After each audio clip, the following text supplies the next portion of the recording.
How much should I spend on my website? Yeah, hey everybody, this is Ian from Serve at Scale, and this is our brand new podcast as part of the Mindful Marketplace platform, where we answer the question, what can you borrow to build? What can you leverage to launch? What makes you look like a superhero, a wizard, a wonderkind in your niche, market, vertical, industry, or area of expertise? So we get a lot of questions about web development, web design services, and the truth is this can be sort of a sketchy thing to answer honestly, insofar as we offer these sorts of services for folks writing books and teaching courses and launching MVP style products and platforms, MVP being defined as a minimum viable product, platforms, and of course creative communities of all types and stripes. So here's the thing that I would recommend to pretty much everybody, and the advice that I follow myself as well. So number one, I'm not a designer. I'm really a design dummy. It's one of the things, actually, to be perfectly honest, that I wish I was better at. So everything that I design in some way is by dint of leveraging a tool, a tech, a premium template or theme or something like that, that makes my work actually look much superior to what I could potentially create on my own. I have some design envy. I'd love to be a much better designer than I am. But in the fullness of time, I've learned that it really isn't as important as I tend to think it is from a user experience level. Now, that does not mean that you want really shitty, layouts and aesthetics, and you want bad fonts. And you don't. You want to have an aesthetically pretty landing page or blog or community that makes people actually want to be a part of your platform.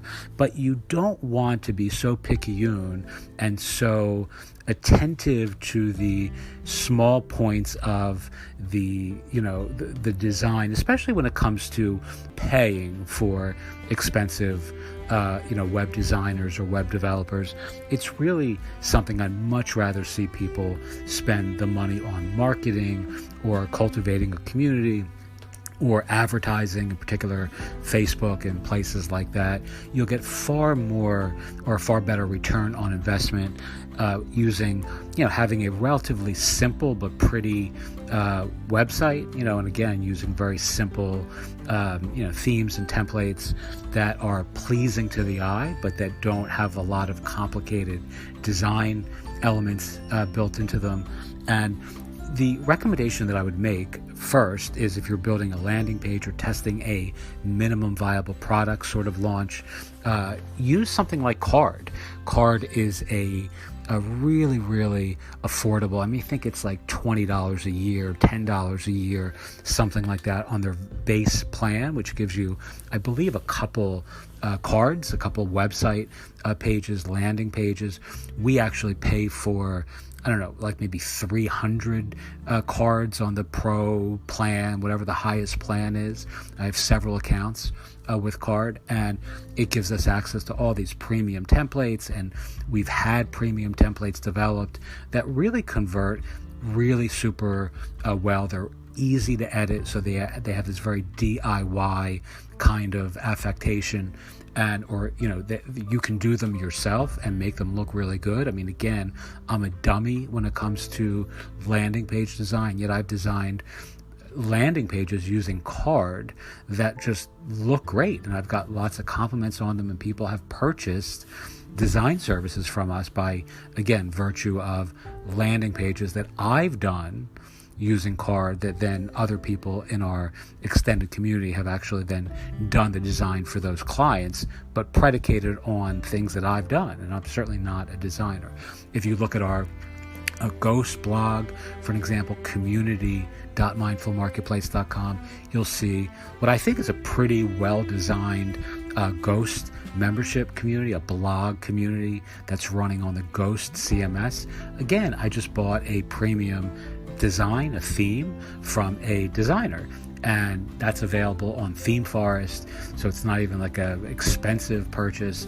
But we've gotten tons of compliments on the design of our community, our blog community, our membership site that I basically did myself, right? And it requires no knowledge, no code, sort of expertise or anything like that for me to create these pretty good looking, or at least they tend to be getting complimented often without any real expertise of my own. So, I recommend using this. What can you borrow to build? What can you leverage to launch? What software, services, tools, tech, what platforms are out there that you can leverage as your secret sauce to enhance the aesthetics of your brand and your business. And if you're writing a book or teaching a course, you can also use services like LMS, learning management software services like Podia, which we use, Gumroad, Teachable, places like that. I don't use Teachable anymore. It's been years, so I don't really know what their design heuristics are like. But, you can create really good looking landing pages using Gumroad or certainly Podia, because we use Podia. Our landing page for Podia or our course pages are partners.mindfulmarketplace.com. I may change that actually in April of 2021, so I'm somewhat reluctant to share that URL. But if you're listening to this before then, if you go to partners.mindfulmarketplace.com, we've been using Podia for many years, and you can create great looking web design websites. You can create your whole entire website with memberships and products and courses and digital downloads, all on the pretty pixels that Podia has produced for us, right? So you're using their platform, their design, expertise to look really good yourself. So, that's what I really recommend. That you don't DIY doesn't mean that your brand ends up with something really ugly or embarrassing or cringy. It just means that you are kind of diving in a little bit into the no-code universe, either yourself or hire somebody. You can outsource this inexpensively. And I don't mean to disparage any, talented web designers out there. There certainly are many people who deserve all of the accolades and the, and all of the awe that their beautiful web work ought to be showered with. But it's not a cost or an expense that I would ever really go all in on again, right? You can buy beautiful WordPress themes, beautiful Ghost themes, card themes.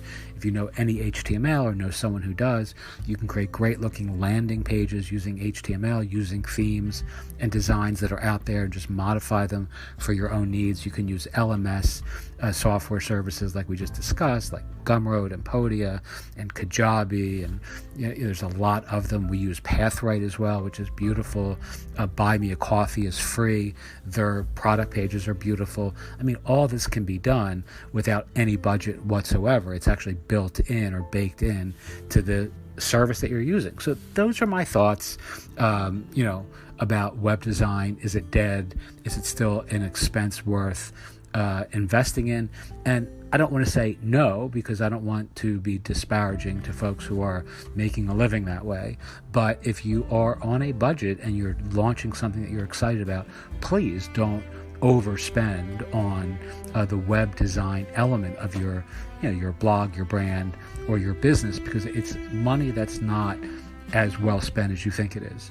And you can certainly invest far more intelligently in marketing, in advertising, in outreach, and all those sorts of things instead. All right. Again, this is Ian from Mindful Marketplace. This is Serve at Scale, our new podcast for the community. And if you're interested, if you want a card website or something like that, or a blog built for your brand or business, or a membership site built on Ghost, and you really don't want to do it yourself, feel free to get in touch. hi@mindfulmarketplace.com. We have several people who are really world-class at this, who would be happy to really affordably build you a website, a landing page, whatever it is that you need. We also have free services that we offer as part of our commitment to giving away 20% of our work in 2021. So if you really are on a bootstrap budget and you really have no ability to pay, but you need something quickly for a product that you want to launch or a service you want to launch, get in touch, and I'm happy to help if I can, or we can. Okie doke, thank you so much for listening. And as always, teach what you know, do what you love, wake up the world with your work. Thanks.